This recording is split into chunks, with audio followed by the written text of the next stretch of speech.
and cowardly. It was a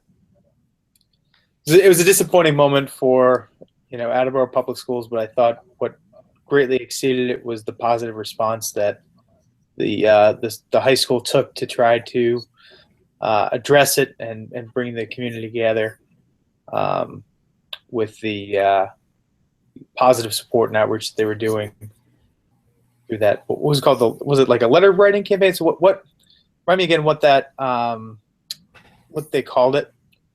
The Leo Club wrote like these positive messages, like Right. You got this, keep it going, on these cards, and they had it on everybody's desk when they walked in through the doors.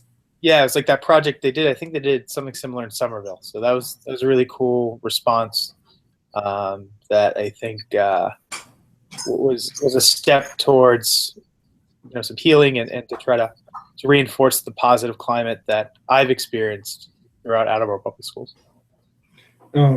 So some of the questions, what values do you think AHS should stand for? I think AHS should stand for inclusion, for valuing different gifts of every student. It should obviously have the core values that we have with our strategic plan, which is to engage, challenge, inspire every student. I think ideally that the students can do the same for their teachers. It's kind of a mutual learning experience. But I think that starts with a culture of respect and empathy, where we try to give even those who we may not always see eye to eye with the benefit of the doubt, and that we always treat them with the utmost kindness and respect that we would want to be given ourselves, or that we would want to receive ourselves. So I think those are some of our core values that we have. That we model good citizenship, that we look for ways to solve problems, that we look for ways to find common ground, and we don't look to unnecessarily divide each other. Do you think we value diversity? I mean, that would be my experience with Attleboro Public Schools. I think it's one of its greatest strengths, particularly the increasing diversity. As we become a more global society, I think that Attleboro is prepared more so than most to understand what different cultures from around the world bring to the table, what their interests are. Thinking from an economic standpoint, understanding what the needs of other countries may be in terms of services or goods that we can provide, can really open up Attleboro to global markets if we're primed to take advantage of that. All that said, I think that acknowledging that I am a white male, that my experiences with Attleboro may not be the same as somebody of a different gender or a different ethnicity, or even just a different age. So I think it's important to ask ourselves the critical questions to investigate, and ensure that everybody's receiving a positive experience, an inclusive experience in the Attleboro public school system. With that response, you pretty much answered the rest of the questions. Okay. It was they were like, is Attleboro inclusive? How do we treat people, and what do we believe in? Yeah, I mean, I think those are all, like I said in the initial email, those are all really interesting questions. I think that the answer, from my perspective as both as a resident and a member of the school committee, it should be yes, that we're inclusive, that yes, we're respectful, that yes, we value diversity. And if not, why not? And what steps do we need to do to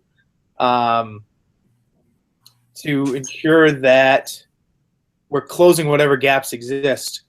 I think those positive notes are a really good step forward. But I think what we also need to be aware of is that, it may not be a situation where it's a one and done, action. Is something we need to, just kind of take a temperature on to see, how are we doing, and what steps do we need to take to make sure that every student's having a positive experience in Attleboro Public Schools, and it's not This easy is to do by any stretch of the imagination. That's pretty much the main goal of the project, to say what we actually are, and not what this act defines us as. Yeah, and I think it's important to to continue. There's some really interesting projects on Blue Pride Night about differing perspectives that may not necessarily pop up in the curriculum or pop up into kind of course texts, and then just being aware that there are alternate points of views that we may not have considered, and whenever we do so in such a respectful way that that really tries to make people feel welcomed, that people that their voices are heard, that their challenges are understood, and that that there's a lot of work towards understanding each other. Maybe not always agreeing, but certainly having a mutual respect that guides how we interact with each other. So I think those are all really critical goals, and I think the hard part is putting those processes into place to ensure that's happening. Because sometimes these types of discussions are hard, and it is a lot easier not to talk about them. But they need to occur so that way positive change can be made, so that this Attleboro Public Schools continues to be an inclusive, positive place for all who are participating. That's exactly what I believe in, and I believe that whoever did this was just trying to be mean and just trying to make everyone more accept than they already are. People will all react in different ways, and this person was just trying to get a bigger reaction on some people. Yeah, I don't know what this individual's motivations were. Obviously, the actions were intolerable. I think I don't. Did they ever find out who did it? Not that I need to know who did it, but did they find out? I don't know. I don't think so. But whoever this is, it's. I think that person, needs to have some conversations about, what the motivations were behind this, and what type of anger or frustration, or maybe they thought it was just a weird, like a very. They thought they were being funny, but were really, but just in such offensive and hurtful way that they don't process it. But it needs to be addressed. I think it's kind of like a double whammy, that you're not only just the person who did it, this doesn't get addressed from a correction issue, but that whoever that did this has some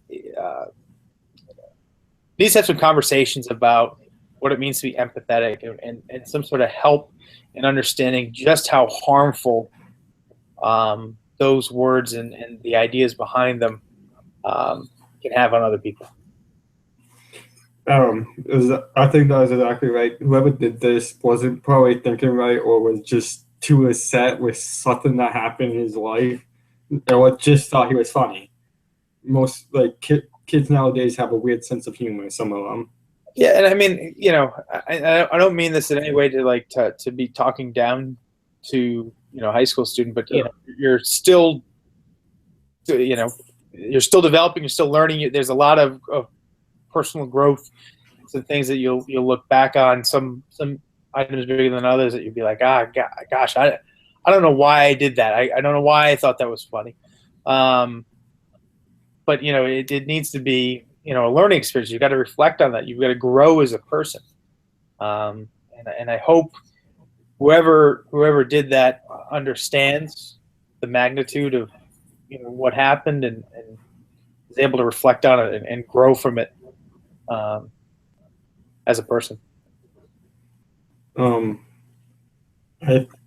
think you had perfect answers for everything. You answered all my questions. You did, That was easy.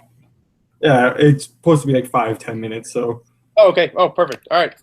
Yeah. So thank you so much for taking time out of your day for doing this. Oh, no problem. My pleasure. And if you have any more follow-up questions, please let me know. I will. All right. Thank Thanks. you. Take care. You too. Bye.